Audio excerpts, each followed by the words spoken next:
Good morning all of you. उम्मीद करते हैं कि आपका क्लास रेशियो एंड प्रोपोर्शन का बहुत ही अच्छा चल रहा होगा। आप बहुत कुछ इसमें समझ पा रहे होंगे। आज हमारा हालांकि ये 7वां क्लास है।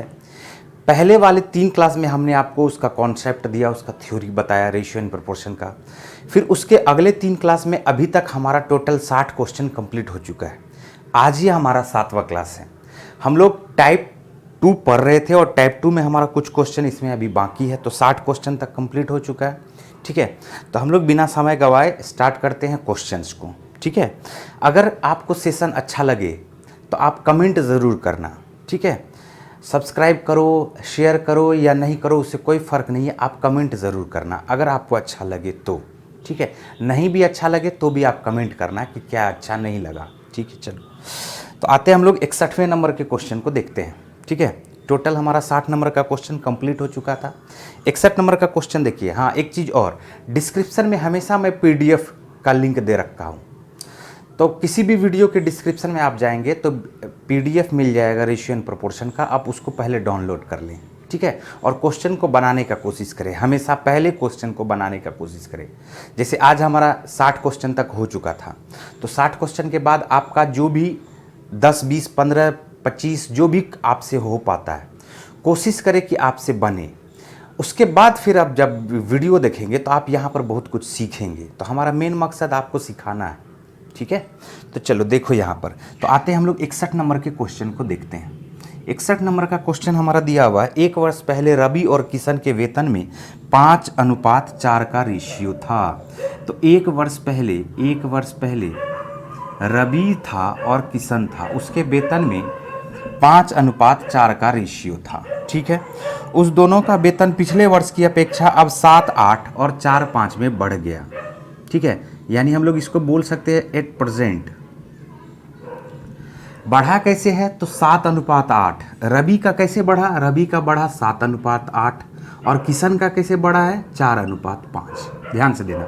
तो मैंने आपको एक रिलेशन बताया था, याद होगा, कि अगर 1 से बी का रिलेशन 4:5 है तो ए से बी कितना गुना होगा, ए से बी कितना गुना होगा। तो जब ए से तुलना कर रहे हैं बी का, तो ए से तुलना कर रहे हैं बी का, तो 5/4 गुना होगा। या बी से अगर तुलना करते ए का, तो यहाँ पर 1 देते और इसको क्या लिखते, 4/5 लिखते। ठीक है, तो रवि का वेतन कैसे बढ़ा है पिछले वर्ष की अपेक्षा, 7 से 8। यानी हम लोग बोल सकते हैं पिछले वर्ष से प्रेजेंट में 8/7 गुना बढ़ गया, 8/7 गुना बढ़ गया। बोल सकते हैं कि नहीं बोल सकते, एकदम बोल सकते हैं। ठीक है, 8/7 गुना बढ़ गया। 8/7 गुना बढ़ा किसका, जो वेतन पहले था उसका। इसी तरह से किशन का जो वेतन है, किशन का वेतन वो 4:5 में बढ़ा है। यानी हम लोग बोल सकते हैं कैसे बढ़ गया, 5/4 गुना बढ़ गया, 5/4 गुना बढ़ गया। ठीक है, अब इस क्वेश्चन को सॉल्व करो यहाँ से, तो 4 से 4 कट जाएगा, 5 से 5 कट जाएगा, रेशियो क्या हो जाएगा 8:7। और इसका वर्तमान सैलरी दिया हुआ दोनों का मिला करके 3750 रुपया। तो 3750 रुपया 8, 7, 15, 15 यूनिट रिप्रेजेंट करेगा 3750 को। बोलो करेगा क्या, तो 1 यूनिट रिप्रेजेंट करेगा 15 दूनी 30, 15 पचे 75, यानी 250 को। अब जिसका निकालना है आप निकाल सकते हो। इसमें किशन का वेतन क्या है, तो किशन का वेतन क्या हो जाएगा 7 गुना 250। अभी 7 गुना 250, 25 सत्ते 175 होता है, तो आंसर हमारा क्या आ जाएगा 1750। क्या ये क्लियर हो पा रहा है क्या। ठीक है, चलिए बढ़ते फिर हम लोग नेक्स्ट क्वेश्चन की तरफ। 61 नंबर क्लियर। अब इस तरह का बहुत सारा क्वेश्चन आपको देखने को मिलेगा, तो इस तरह का कुछ क्वेश्चन हम लोग अभी पहले कर लेते हैं। 62 नंबर का क्वेश्चन देख लो। 62 नंबर का भी क्वेश्चन ऐसा ही दिया हुआ है, देख लो ध्यान से। तो 62 का दिया हुआ ए और बी की अंतिम वर्ष की पर्सनल आय का अनुपात। तो आय हमेशा पर्सनल ही होता है, इनकम हमेशा अपना ही होता है। ठीक है, तो ए और बी का अंतिम वर्ष, तो लास्ट ईयर में ए और बी का रेशियो क्या दिया हुआ था सैलरी का 9:12। फिर दिया हुआ है ए और बी की पर्सनल अंतिम वर्ष और वर्तमान वर्ष का रेशियो 3:4, 4:5 है। यदि इस दोनों का वर्तमान आय 54,000 है तो ए और बी की अलग अलग वर्तमान आय क्या होगी। तो ध्यान से देखो 9:12, तो क्या इसको हम लोग 3:4 भी तो लिख सकते हैं ना, बोलो। ठीक है, तो ये था लास्ट पिछले वर्ष। ठीक है, अब इसका बढ़ा कैसे है, ध्यान से देखो पिछले वर्ष। अभी इसका बढ़ा कैसे है, वर्तमान में इसका कैसे बढ़ा है, इसको इस बात पे ध्यान दो। बोला क्या ए का बढ़ा 3:4, तो देखो 3 पहले से ही मौजूद है ना, तो 3:4 बढ़ा तो हम लोग बैलेंस में भी लिख सकते हैं 3:4, तो 3/4, या आप इसको ऐसे भी लिख सकते हैं 3 गुना 4/3 भी लिख सकते हैं। अरे 3:4 बढ़ा तो पिछले वर्ष से अभी ये कितना गुना है, 4/3 गुना है, तो हम लोग 3 गुना 4/3 करेंगे तो 3 3 कट के तो 4 ही रह जाएगा ना। इसी तरह से बी का भी देख लो, बी का कहा जा रहा 4:5 बढ़ा है, तो 4:5 बढ़ा, 4 पहले से ही मौजूद है, तो हम लोग यहाँ पर 5 डायरेक्ट ही लिख सकते थे। चलो मैं फिर भी बता देता हूँ थोड़ा सा डिटेल से, 4 गुना 5/4 लिख सकते हैं, तो 3 से 3 हमारा कट गया, 4 से 4 कट गया, अभी रेशियो इसका क्या हो गया, 4:5 हो गया। टोटल दिया हुआ है 54,000, टोटल दिया हुआ है 54,000, तो 5 + 4 9 यूनिट रिप्रेजेंट करेगा 54,000 को, तो 1 यूनिट रिप्रेजेंट करेगा 6,000 को। बोलो करेगा क्या, और जैसे ही 1 यूनिट बराबर 6,000 होता है तो आप किसी का भी निकाल सकते हो, 6 चौका 24,000 हो जाएगा, ठीक है, और 6 पंचे 30,000 हो जाएगा। तो जिसका भी आपसे क्वेश्चन पूछा गया है उसके बारे में आप आराम से जवाब दे सकते हो। दोनों का पूछा गया, ए और बी की अलग अलग वर्तमान आय क्या है। तो उम्मीद करते हैं कि ये क्वेश्चन अब आपको समझ में आ गया होगा, ठीक है। अब ऐसा ही क्वेश्चन अगर आप देखो कि 62 नंबर के बाद 63 नंबर भी ऐसा ही क्वेश्चन है, सेम क्वेश्चन है, ठीक है। 63 नंबर 64 नंबर दोनों ही सेम क्वेश्चन है, ठीक। तो दोनों ही सेम क्वेश्चन है, बहुत ज़्यादा हम लोग यहाँ पर अभी डिटेल से इसको नहीं समझेंगे। अब आपको अगर ये समझ में आ गया है तो मैं आपको अब थोड़ा सा स्पीड में इसको बताता हूँ, ठीक है। तो 63 नंबर का क्वेश्चन भी देख लो, यहाँ पर मैं बता ही देता हूँ। आप लोग भी कुछ कुछ क्वेश्चन को खुद से भी किया करो। ए और बी की अंतिम वर्ष की पर्सनल आय का रेशियो दिया हुआ 12:25, ए और बी है, लास्ट ईयर दिया हुआ इसका 12:25, ठीक है। ए और बी की पर्सनल अंतिम वर्ष और वर्तमान वर्ष का रेशियो है 4:7, 5:2, तो इसका बढ़ा 4:7 में, तो 4:7 का मतलब क्या हो जाएगा, 7/4 गुना, और इसका बढ़ा 5:2 में, इसका तो घट ही गया, तो घट गया तो कोई बात नहीं है, 2/5 गुना कर दोगे। इस चीज़ को आप समझने का कोशिश करो, ये चीज़ मैं क्या लिख रहा हूँ, 4:7 और ये क्या है 5:2, तो पिछले वर्ष से अभी कितना गुना बढ़ गया, यहाँ पर आप 1 रख दो, 7/4 गुना बढ़ गया। ये मैंने आपको एकदम शुरू में ही बताया है, ठीक है। 5:2 हम लोग इसको यहाँ पर 1 लिखते हैं, ये हम लोग ऐसा लिख सकते हैं 2/5 गुना हो गया। तो जो पहले था उससे 7/4 गुना, जो पहले था उससे 2/5 गुना। बस अब इस क्वेश्चन को सॉल्व करने का कोशिश करो। तो यहाँ से आप देख लो कि क्या सब हो जाएगा, 4 तिया 12, ठीक है, और 5 पचे 25। तो अगर आप देखोगे तो 7 तिया 21 यूनिट, यहाँ पर आ गया आपका 10 यूनिट, तो 21 + 10 31 यूनिट रिप्रेजेंट करेगा 31,000 को। तो 31 यूनिट रिप्रेजेंट करेगा 31,000 को, तो 1 यूनिट रिप्रेजेंट करेगा 1,000 को। तो सीधा सा मतलब है कि ए का वर्तमान आय 21,000 और बी का वर्तमान आय 10,000। अगर अभी कोई क्वेश्चन आपसे ये पूछ दे कि बताओ पिछले वर्ष क्या था, तो अरे जैसे 7/4 गुना हुआ है ना, तो 7/4 गुना हुआ, वो तो पिछले वर्ष से आगे वर्ष की तुलना कर रहा है।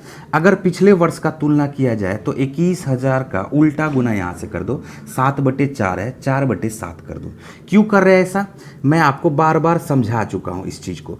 अगर इससे तुलना करेगा, पिछले वर्ष से तुलना करेगा तो 7/4, अगर पिछले वर्ष का तुलना इस वर्ष से करेगा तो इस 7 को यहाँ पर भेज दो, ये 1 रह जाएगा, ये 7 यहाँ आ जाएगा, तो 4/7 गुना, यानी उल्टा गुना भी करेंगे तो 12,000 आ जाएगा। और जैसे ही एक का निकला 12 बराबर 12,000, तो दूसरे का भी निकल जाएगा 25 बराबर 25,000। क्लियर। तो ये चीज़ आपको समझ में आना चाहिए। अब उम्मीद करते हैं कि अब इस तरह के क्वेश्चन में आपसे कोई भी प्रॉब्लम नहीं आएगा, ठीक है। चलिए बढ़ते हैं फिर हम लोग नेक्स्ट क्वेश्चन की तरफ। देख लो ध्यान से, 64 नंबर का क्वेश्चन भी सेम है, थोड़ा सा भी अंतर नहीं है इसमें। 3 4 5 है, इस बार 3 यहाँ पर दिया हुआ, कोई बात नहीं, ए बी सी है, यहाँ पर सी यहाँ पर छूट गया है, इंग्लिश वाले में देख लो ए सी लिखा हुआ, ठीक है। 64 नंबर का क्वेश्चन मैं बता दे रहा हूँ, देख लो फिर से। तो ए बी और क्या दिया हुआ है, सी दिया हुआ है। बोला जा रहा है क्या पिछले वर्ष का रेशियो इसका था 3 4 और 5 का, ठीक है। ये पिछले वर्ष का कहानी है। अब कहा जा रहा क्या है, ए का बढ़ा 4:5, देख लो ए का बढ़ा 4:5, तो 3 × 5/4 कर देंगे, ठीक है।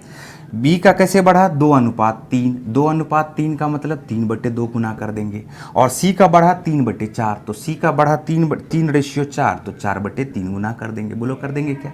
अब इसको सॉल्व कर लो, यहाँ पर रेशियो जो आएगा, तो यहाँ पर रेशियो को हम लोग अगर सॉल्व करते हैं तो देख लो ध्यान से क्या सब आ जाएगा, ये 2 दूनी 4 हो जाएगा, यहाँ पर ये कटेगा नहीं, तो 4 और 3 का एलसीएम क्या आ जाता है 12 आ जाता है, याद होगा अगर हमने आपको बताया था तो 5 तिया 15, 5 तिया 15, और 12 से अगर मल्टीप्लाई कर देंगे, 12 से अगर मल्टीप्लाई कर देंगे तो यहाँ पर 3 बचेगा, तो 15 तिया 45 यूनिट ये आ जाएगा। अगर 12 से मल्टीप्लाई कर देंगे तो 3 दूनी 6, 12 छः के 72 आ जाएगा। बोलो आएगा क्या। अगर 12 से मल्टीप्लाई कर देंगे तो देख लो 3 चौका 12, 4 चौका 16, 5 80, ऐसा आ जाएगा। आप 12 से मल्टीप्लाई करके देख लेना, मैं सब कुछ लिख तो नहीं रहा हूँ, ठीक है। तो 45 + 72 + 80 दोनों को मिला करके 78,800, सबको तीनों को मिला करके आप बोल सकते हो। जैसे ये हो गया 152, 152 में अगर 40 को ऐड करें तो 192, 192 में 5 को ऐड करें तो 197, 197 बराबर क्या हो जाएगा देख लो 78800। अगर आप गौर से देखोगे तो ये 4 बार में कट जा रहा, 60, 788, 400 हो गया। अभी जिसका निकालना है अब निकाल दो। बोलो, तो क्वेश्चन पूछ रहा तीनों का अलग अलग, तो तीनों का अलग अलग निकालना है तो 45 को 4 से मल्टीप्लाई करेंगे 180 आएगा, यानी 18,000। 72 को 4 से मल्टीप्लाई करेंगे तो क्या आ जाएगा 288 आ जाएगा। 2 चौका 8, 7 चौका 28, 2 0 यहाँ पर रख दो, और इसको मल्टीप्लाई करेंगे तो ये 32,000 आएगा। तो सबका यहाँ पर फाइंड आउट हो गया, ठीक है। तो अब उम्मीद करते हैं कि ये इस तरह के किसी भी क्वेश्चन में आपको कोई भी प्रॉब्लम नहीं आएगा। आगे भी आपको मिसलेनियस में इस तरह का क्वेश्चन बनेगा तो आपके पास जो पीडीएफ पड़ा हुआ है आप मिसलेनियस में जाए और मिसलेनियस में इस तरह के क्वेश्चन को खोजें और बनाने का कोशिश करें, ठीक है। चलिए अब आते हैं हम लोग यहाँ से, हमारा टाइप थोड़ा सा चेंज होता है, टाइप 3 में आते हैं, ठीक। देखो सेशन अगर अच्छा लग रहा हो तो लाइक कर ही दो, ठीक है। लाइक तो करना बहुत ज़रूरी है और कमेंट भी किया करो, कमेंट के बिना काम ही नहीं चलेगा, समझे। आप लोग एकदम फ्री में देख लेते हो लॉकडाउन में, कम से कम कमेंट में पैसा थोड़ी लग रहा, लाइक में पैसा थोड़ी लग रहा। हाँ अच्छा नहीं लग रहा तो वो अलग बात है, तो अच्छा नहीं लग रहा तो वो भी आप दर्शाओ, डिसलाइक कर दो, ठीक है। चलो आते हैं हम लोग टाइप 3 पे। टाइप 3 ध्यान से देखना, यहाँ पर टाइप 3 में बहुत सारा ऐसा क्वेश्चन है जिसको हम लोग बहुत अलग अलग तरीके से बनाते हैं। जैसे हमारा सबसे पहला क्वेश्चन है 65 नंबर का, बहुत ही आसान क्वेश्चन है, लेकिन फिर भी मैं इस क्वेश्चन को 2-3 तरीके से आपको बताता हूँ, इसको समझना है। अब कोई भी एक तरीका को ऑब्जर्व कर लेना यहाँ पर। तो जिस तरीका, देखो तरीका हमारे पास बहुत सारा होना चाहिए। आप एक क्वेश्चन को 3 तरीके, 4 तरीके, 5 तरीके से बना सकते हो, ठीक है। इससे क्या होता है फ़ायदा, आपका दिमाग डेवलप होता है, आपके पास सोचने का जो क्षमता है वो ज़्यादा होता है। जब आप सोचने का क्षमता आपका थोड़ा सा विकसित हो जाएगा तो फिर ज़रूरत नहीं पड़ेगा। मेन चीज़ है कि आपके दिमाग से आइडिया निकलना चाहिए, ठीक है। तो अभी यहाँ पर देख लो 65 नंबर का क्वेश्चन पे आते हैं। 65 नंबर का क्वेश्चन हमारा दिया हुआ P और Q के आय का अनुपात है 3:4। तो P और Q के आय का अनुपात हमारा दिया हुआ 3:4, ठीक है। उसके व्यय का अनुपात दिया हुआ, ये देखो इनकम दिया हुआ है और एक्सपेंडिचर दिया हुआ है, उसका व्यय का अनुपात दिया हुआ 2:3, और इसमें से प्रत्येक ने बचत किया है 6-6 हज़ार रुपया का, 6-6 हज़ार रुपया का, ठीक है। तो क्वेश्चन फिर हमसे जो पूछा जा रहा है, क्वेश्चन हमसे पूछा जा रहा है तो P का इनकम ज्ञात करें। हम यहाँ पर 3 रूल देखते हैं, 3 अप्रोच को देखते हैं और तीनों अप्रोच को समझने का आप कोशिश करना, ठीक है। कौन सा कहाँ पर अप्रोच लगेगा वो मैं भी आपको बताता चलूँगा, ठीक है। ध्यान से देखो, सबसे पहले तो इनकम एक्सपेंडिचर सेविंग, हमारे मैथमेटिक्स में 2 तरह से इनकम एक्सपेंडिचर को डिफाइन किया गया। इनकम एक्सपेंडिचर कैसे डिफाइन किया, एक तो वो आदमी है जो किसी के यहाँ नौकरी करता है और वहाँ से 20,000 रुपया कमा के लाया, वहाँ से 15,000 रुपया उसका खर्च हुआ, 5,000 रुपया उसका बचत हुआ। कहने का मतलब है कि एक इनकम वो होता है कि जो सैलरी लेकर के आता है, सैलरी के रूप में इनकम। लेकिन जब आप बिजनेस के रूप में जाएंगे, इनकम क्या होता है और एक्सपेंडिचर क्या होता है, तो आप बिजनेस में देखेंगे किसी भी बिजनेस को लगाने के लिए एक सर्टेन कैपिटल का ज़रूरत होता है, एक पूंजी का ज़रूरत होता है। तो वो जो पूंजी इन्वेस्ट होता है यानी इन्वेस्टमेंट जो होता है उसी को एक्सपेंडिचर कहा जाता है। ठीक है, ये चीज़ ज़्यादातर आपको डीआई सेक्शन में रहता है, इनकम एक्सपेंडिचर का क्वेश्चन। तो एक्सपेंडिचर और इनकम के बारे में थोड़ा सा समझ लो कि किसी भी बिजनेस को स्टार्ट करने के लिए जो इन्वेस्टमेंट का ज़रूरत है, जो कैपिटल का ज़रूरत है, जो पूंजी का ज़रूरत है, उस पूंजी को हम लोग एक्सपेंडिचर कहते हैं। यानी एक्सपेंडिचर आपका शुरू में ही लग गया। अरे किसी बिजनेस को स्टार्ट करो, जैसे 5 लाख लग गया, हमारा दुकान खोलना, 5 लाख लग गया। अब वो 5 लाख हमारा लगा हुआ, उसके बाद अब उस पर से कुछ प्रॉफिट कमा रहे हैं, 1 लाख प्रॉफिट आ गया। वो 5 लाख हमारा लगा हुआ मार्केट में, 1 लाख रुपया हमारा प्रॉफिट आ गया। तो उस कंडीशन में एक्सपेंडिचर प्लस प्रॉफिट दोनों मिल के हमारा इनकम कहलाता है। बात समझ रहे हैं? और एक इनकम क्या हो गया? एक इनकम है कि सैलरी के रूप में हम जा रहे हैं, किसी चीज़ को उठा रहे हैं और वहाँ से कुछ खर्च कर रहे हैं और कुछ बचत कर रहे हैं। यानी हम लोग इसको बोल सकते हैं यहाँ पर अभी फ़िलहाल में इनकम बराबर एक्सपेंडिचर प्लस सेविंग होगा। ये चीज़ अभी हम बोल सकते हैं। बोल सकते हैं क्या? अब हम लोग यहाँ से आते हैं, 3 अप्रोच देखते हैं। तीनों ही अप्रोच को समझने का आप कोशिश करो। पहला अप्रोच देखते हैं। पहला अप्रोच देखो ध्यान से। इनकम में से एक्सपेंडिचर को घटाएंगे तो सेविंग आएगा, इनकम में से एक्सपेंडिचर को घटाओगे तो सेविंग आएगा। हम लोग ऐसा भी समझ सकते हैं, इनकम में से सेविंग को घटाओगे तो एक्सपेंडिचर आएगा, इनकम में से सेविंग को घटाओगे तो एक्सपेंडिचर आएगा। ठीक है, पहला अप्रोच मैं आपको बताता हूं। पहला अप्रोच जो एकदम बेसिक अप्रोच है, आप क्या करते हैं, किसी में एक्स लगा देते हैं, या तो 3 में 4 में एक्स लगा दो, या 2 में या 3 में एक्स लगा दो, किसी में भी आप एक्स लगा सकते हैं। ठीक है, तो 3 में और 4 में अभी हमने इनकम में एक्स लगा दिया। एक्स लगाने से क्या फ़ायदा होता है? एक्स असल में है क्या? एक्स पे क्वेश्चन नहीं बना रहे। एक्स असल में यहाँ पर क्या रिप्रेजेंट कर रहा है? जब भी किसी संख्या में एक्स से अभी मल्टीप्लाई कर दे रहे हैं, रेशियो यहाँ पर दिया हुआ है, वह संख्या अपने एक्चुअल रूप में आ जाता है। लेकिन एक्स के जगह पे क्या होगा वो अभी नहीं पता है, वही तो एक्स हमें निकालना है। ठीक है, तो 3x है और 4x है, तो हम लोग इसको ऐसा लिख सकते हैं, 3x यहाँ पर इनकम है, उसमें से सेविंग को अगर माइनस कर दे, 6000 को माइनस कर दे। ठीक है, और इसी तरह से 4x है और ये 6000 है। 3x 4x, अभी जैसे ही x लग गया तो वो एक्चुअल नंबर हो गया, तो एक्चुअल नंबर से एक्चुअल नंबर को ही माइनस करेंगे, रेशियो वाले टर्म को माइनस मत कर देना। ठीक है, तो 3x में से 6000 घट गया, 4x में से 6000 घट गया, तो 4x में से 6000 घट गया। तो ये हमारा किसके बराबर हो जाता है? एक्सपेंडिचर 2:3 के बराबर हो जाता है, 2:3 के बराबर हो जाता है। अब देख लो, इसको क्रॉस मल्टीप्लाई करो, तो 3 से 3x में मल्टीप्लाई करते हैं तो 3 तिया 9x होता है, 4x से 2 में मल्टीप्लाई करते हैं तो 8x होता है। तो देखो, इसको ऐसे भी लिख सकते हैं, 3 गुना 3x यानी 9x। थोड़ा सा मैं डिटेल पे जाता हूँ।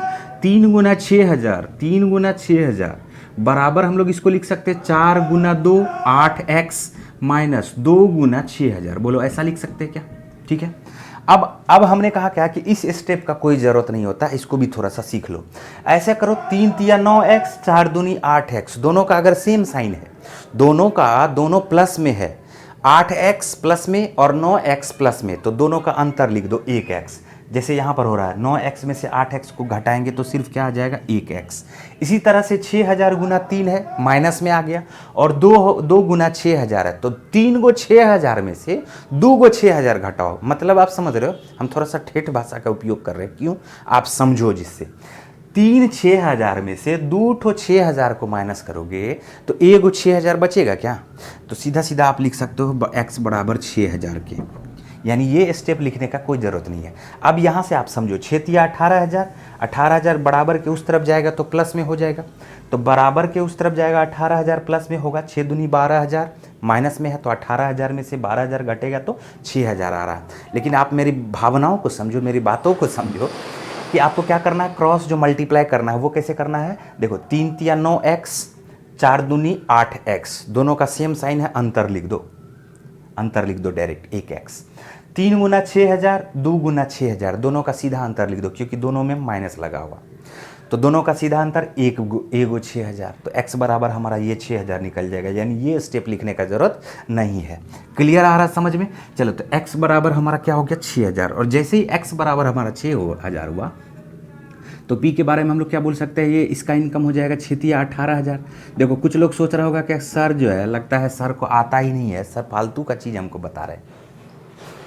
कुछ लोग सोच रहे हैं 4 में से 3 घटाएंगे 1 होगा, 3 में से 2 घटाएंगे 1 होगा, 1 बराबर 6000, सीधा 3 बराबर 18000।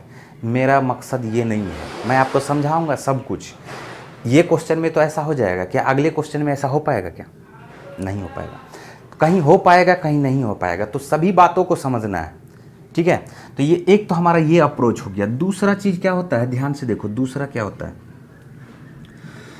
दूसरा अप्रोच को समझना। दूसरा अप्रोच ये जो हमने अभी किया है क्रॉस मल्टीप्लाई, ये जो अभी हमने किया है क्रॉस मल्टीप्लाई, तो इसमें एक्स लगाने का कोई ज़रूरत ही नहीं है, एक्स लगाने का कोई ज़रूरत ही नहीं है, समझना ध्यान से। अब मैं फिर से बता रहा हूँ दूसरा अप्रोच, ध्यान से समझना। अभी एक्स लगाने का कोई ज़रूरत नहीं है। जिस तरह से ये क्रॉस मल्टीप्लाई हुआ है, क्रॉस मल्टीप्लाई हुआ है, उसी तरह से यहाँ भी क्रॉस मल्टीप्लाई करेंगे। देखो 3 तिया 9, 3 को 3 से मल्टीप्लाई करो, 3 तिया 9, 4 को 2 से मल्टीप्लाई करो, 4 दूनी 8, डिफरेंस क्या आ गया बोलो 1। अरे 3 तिया 9, 4 दूनी 8, डिफरेंस क्या आ गया 1। 6 तिया 18000, 6 दूनी 12000, डिफरेंस क्या आ गया बोलो 6000। बोलो आया क्या? डिफरेंस क्या आ गया 6000। देखो 3 गुना 6000, 2 गुना 6000, अंतर क्या आ गया 1 गुना 6000 का, यानी डिफरेंस आ गया 6000 का। सीधा बोलेंगे 1 बराबर 6000 तो 3 बराबर 18000, ठीक है। क्रॉस मल्टीप्लाई करके, जो क्रॉस मल्टीप्लाई हमने एक्स लगा के किया, वो क्रॉस मल्टीप्लाई बिना एक्स लगाए हुए भी हम लोग कर सकते हैं। एक ये दूसरा तरीका था, दूसरा अप्रोच था, ठीक है। और तीसरा अप्रोच क्या होता है? तीसरा अप्रोच सिर्फ वहीं लगेगा जहां या तो सेविंग सेम है, जहां या तो एक्सपेंडिचर सेम है, जहां या तो इनकम सेम है, मतलब तीनों में से कोई भी एक सेम रहना चाहिए। तो यहाँ पर ये जो क्वेश्चन है, अगर आप गौर से देखोगे 6000, तीसरा अप्रोच कहाँ लगेगा मैं वो भी बता रहा हूँ आपको। अच्छा, इस चीज क्रॉस, ये जो क्रॉस मल्टीप्लाई हो रहा है वो उसको ध्यान में रखना है। कैसे ध्यान में रखना? देखो, इनकम में से एक्सपेंडिचर घटेगा तो सेविंग आएगा, और इनकम में से एक्सपेंडिचर घटेगा तो सेविंग आएगा, ठीक है। इस चीज़ का ख्याल रखना। इसमें से ये घट करके आ रहा है और इसमें से भी ये घट के ही आ रहा है, या आप इसको ऐसे भी समझ सकते हो, इसमें से ये घट के ये आ रहा है और इसमें से ये घट के ये आ रहा है। ध्यान से समझना, मेरे उंगली पे ध्यान दो। 3 में से 2 घट के ये आ रहा है, 4 में से 3 घट के ये आ रहा है, ठीक है। या इसमें से घट के ये आ रहा है तो इसमें से ही घट के ये आ रहा है। ऐसा नहीं कि एक बार इसमें से घट गया और एक बार इसमें से घट गया, फिर आपका क्वेश्चन गलत हो जाएगा, ठीक है। समझना है क्या मैं बता रहा हूँ, एक बार फिर से समझो। इसमें से ये घटेगा तो ये आएगा, इसी तरह से इसमें से ये घटेगा तो ये आएगा, या इसमें से ये घटा तो ये आया और इसमें से ये घटा तो ये आया। ऐसा नहीं कि इसमें से ये घटा और इसमें से ये घटा तब ये आया, फिर क्रॉस लगाओगे, क्रॉस मल्टीप्लाई लगाओगे तो आपका फिर क्या हो जाएगा, गलत हो जाएगा, साइन का अंतर हो जाता है, ठीक है। चलिए, तो उम्मीद करते हैं कि ये चीज़ आपको समझ में आ गया होगा, ठीक है। एक तो हमारा तीसरा हमने क्या बताया कि सेविंग जब सेम हो। चलो इस पे हम लोग चर्चा करेंगे नेक्स्ट क्वेश्चन में। आते हैं हम लोग 65 के बाद 66 नंबर के क्वेश्चन पे। मुझे लगता है कि इस क्वेश्चन ने हमारा बहुत सारा समय बर्बाद किया, और आप लोगों का भी हो सकता है कि आप लोग भी कहीं इधर उधर जाने वाले हो तो हो सकता है आपका भी समय ये बर्बाद किया होगा, ठीक है। चलो आते हैं नेक्स्ट क्वेश्चन पे।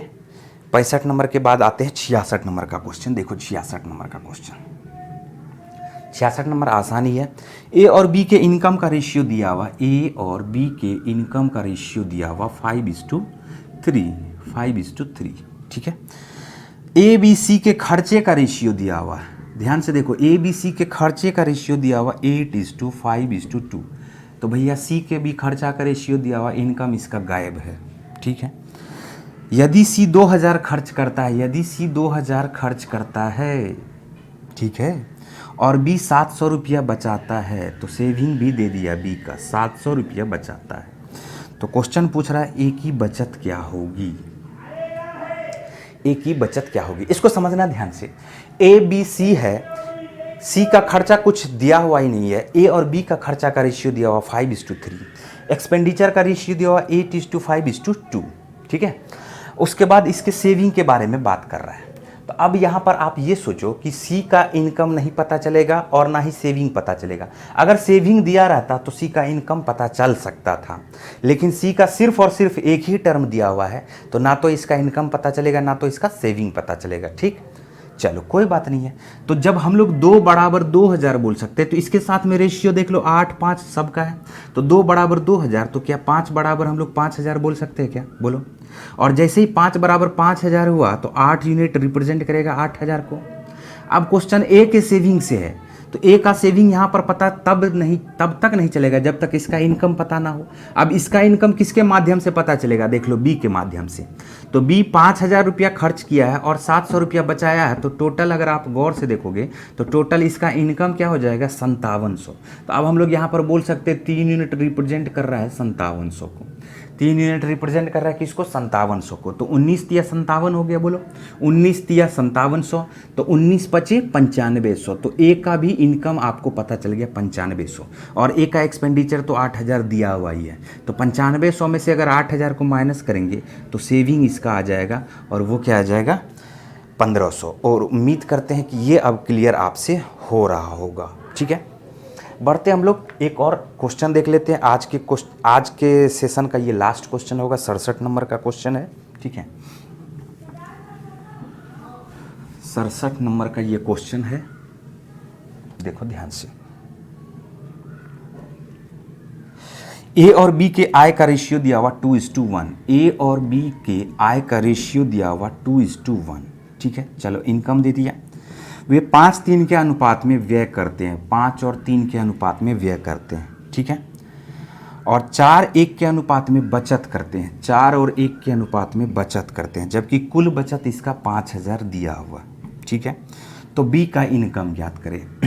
अभी हमने बताया था या तो एक्स लगा दो, तो वहाँ भी क्रॉस मल्टीप्लाई हो रहा है, बोलो हो रहा है क्या? और यहाँ भी हम लोग डायरेक्ट क्रॉस मल्टीप्लाई कर सकते हैं। कैसे? ध्यान से देखो। तो 4 1 5 बराबर 5000 के होगा, तो 4 बराबर किसके होगा? 4000 के, बोलो होगा क्या? और 1 बराबर किसके हो जाएगा? 1000 के। या तो आप इसको ऐसे बना सकते हो, 2x में से 4000 को माइनस करेंगे बटे, इसी तरह से 1x में से 1000 को माइनस करेंगे, और वो रेशियो किसका हो जाएगा? 5:3 का हो जाएगा।